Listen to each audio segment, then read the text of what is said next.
Revolver Ocelot.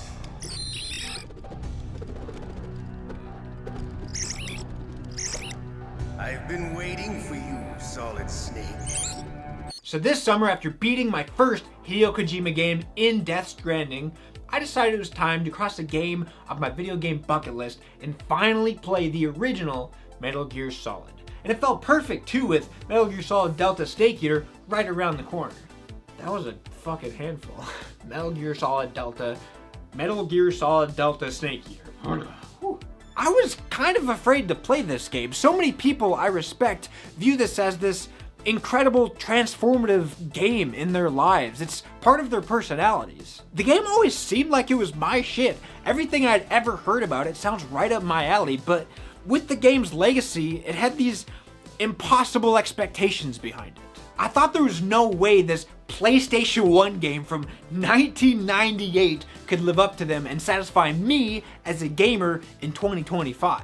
And sure, there are a lot of PS1 games that I love, but that's because I played them as a kid. There's nostalgia and rose-tinted glasses involved. What would playing a PS1 game now for the first time be like? And so, playing this game for the first time with zero nostalgia, wanting something amazing, but expecting to be let down. And I wasn't. Metal Gear Solid is one of the most amazing games I've ever played. I cannot believe this game existed in 1998, that it was even possible. If I would have had the chance to play this as a kid, there's no doubt it would have taken over all that I am as well. This game is a masterpiece, and not just for its time, but today, still. Before I get into the review, I just want to specify that I played the version of the game that's on the Legacy Collection, which I know isn't the best way to experience the game, but it is the easiest and most accessible way. Maybe in the future I'll emulate it myself, or maybe even play it on a real PS1, but for now it was perfectly serviceable and I still loved my time with the game. Okay, let's get into the review. A terrorist group has taken over a nuclear military facility in Alaska called Shadow Moses. They have hostages and are threatening to launch nuclear warheads unless their demands are met. You play as Solid Snake, a retired seasoned veteran who has survived through hell many times and is back out of retirement for one more rodeo. It's a one-man mission to infiltrate the military base, rescue the hostages, and stop the terrorists. Though, you'll find that Solid Snake isn't totally alone, as you have communication with allies back at home base helping you with your mission, as well as making new allies along the way. You go in with nothing but a pair of binoculars and a pack of cigarettes, using nothing but your wits and bare hands. Not for long though, as you're going to find various gadgets and weapons throughout the course of the game as you make your way through this Alaskan base. You'll be sneaking through 3D environments with a top-down third-person perspective, staying out of sight of enemy guards and security cameras.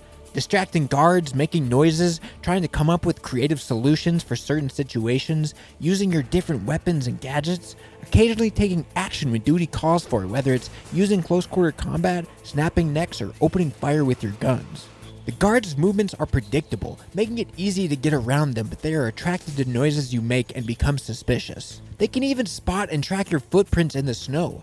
I was especially shocked when even things like walking through puddles on the ground or walking over graded floors make noise that the guards will investigate. If you get caught, the area goes into lockdown with guards coming after you, and it's best to get away and hide and wait for things to cool down. You can crouch down behind things, go prone and crawl around under objects and through vents, hide and move around in a cardboard box. You can even press up against a wall that changes the camera perspective, allowing you to see around corners. You have this amazingly detailed mini-map showing the environment, enemies, and Solid Snake in real time. The guards and security cameras give off these vision cones on the minimap, helping you figure out how to avoid detection. There are even items you can use, like chaff grenades that, when thrown, temporarily scramble security cameras. Also the Nikita rocket launcher, which shoots out remote-controlled rockets. Comes in very handy. One by one, you'll confront the members of the terrorist group in these spectacular, bombastic boss fights with creative set pieces. And boy, these are characters. These cool anime-esque people ranging from this gun-singing, gun-twirling revolver guy making you wonder what year it is, only to get even more confused when his hand gets cut off by a cyborg ninja, this super hot sniper chick who loves wolves, Vulcan Raven, who is this massive Gatling gun guy, the famously infamous fourth wall-breaking Psycho Mantis, a guy with telepathic and telekinetic superpowers for some reason, and the leader, Liquid Snake, who was kind enough to take time off from singing in his 80s hair metal cover band, even fighting a tank and a helicopter along the way, leading to this amazing cinematic shirtless fistfight atop the fiery remains of a mech. It rules. The game has linear gameplay with stealth mechanics and puzzles and some backtracking, with the later being maybe my only gripe with the game. You'll come across doors and areas you can't access yet, and as you progress, you'll earn items and key cards that you have to backtrack to advance the story.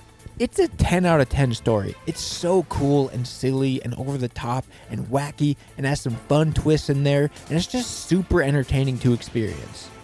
Sure, the graphics and gameplay are dated, and I certainly felt it, but who the hell cares when the atmosphere is this incredible?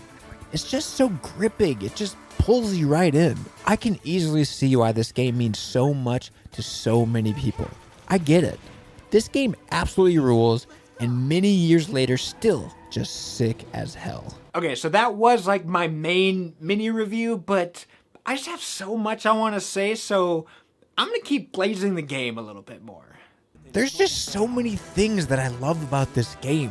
The wild ride that is the story, and the way it meshes storytelling with gameplay, and the overall pacing of it all. The fully animated and voice-acted cutscenes, which I couldn't believe how long the cutscenes were and how many of them there are. For its time, that would have blown me away as a kid. It's just so cinematic in the way that it was directed. There's so much great dialogue and exposition, which is perfect because the voice acting in this game is stellar. Most games back then just didn't have that good of voice acting, and even today it rocks.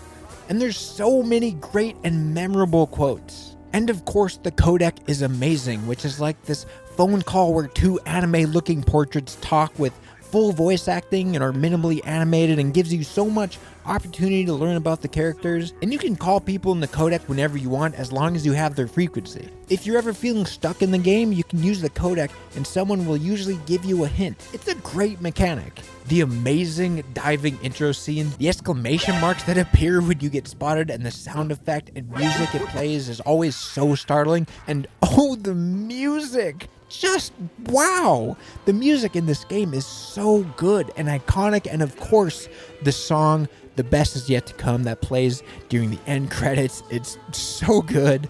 Using a box to sneak around and lure enemies in, using the box to hide in the back of a truck to use as fast travel. Otacon, who is this wimpy scaredy cat who pees himself, stepping up to help and becoming like a sidekick.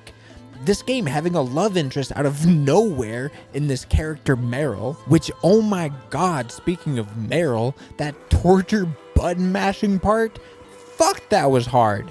I had to put my controller down on my desk and like tense all the muscles in my right arm and just focus on mashing the button as fast as I could.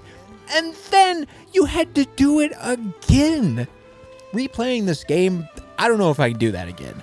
I might just say, fuck it. Sorry, Meryl, I'm giving in to torture. Which you have to do anyways to unlock a certain item on a second playthrough, but I really just never want to do that again. Not knowing I could get the thermal goggles early and trying to get through laser detectors, only to find out that if you don't have the goggles, you can just smoke cigarettes and the smoke reveals the lasers for you to dodge, all while smoking slowly ticks down your health. All the super memorable boss fights and fighting Metal Gear Rex and the silly way it roars like a T-Rex, and the shirtless fist fight that I've already mentioned, and escaping in a Jeep scene. And not just the bosses, the entire cast of characters are so wonderful and memorable. The vibes and atmosphere of this game are just off the charts. It's so good. I am confident that I never would have beat this game as a kid without help. I was way too stupid and barely beat any games I played. Like having to get the codec frequency off the back of the disc case, punching Meryl and hiding in a box to get a wolf dog to pee on you so that the other wolf dogs are non-hostile towards you, having to take drugs during the sniper fight just to keep your aim steady, climbing up the long staircase in the tower while hordes of dudes are coming after you. Psycho Mantis, reading your memory card and reading your mind, dodging all your attacks, and you have to switch to player 2 or controller port 2 so that he can't read your mind. Like, what the hell? How do you even come up with that? It's a PS1 game. It's got so much going for it. It's got love and family, friendships, enemies, war, politics, saving the world, cool bandanas, roundhouse kicks. It legitimately feels like an 80s action movie, and I mean that in the best way possible. You beat it and just immediately want to watch something like Escape from New York or First Blood or even like a 007 movie. I'm actually so jealous of people who had to grow up with this game. I wish I could have experienced it at a young age. Like, sick, cool anime spy game. Oh yeah, I would have been obsessed with it. I think this is a game I want to revisit often, if not just for the story and the characters. I don't know when I'll get to the rest of the series, but I can't wait to see what the rest of the franchise has in store for me.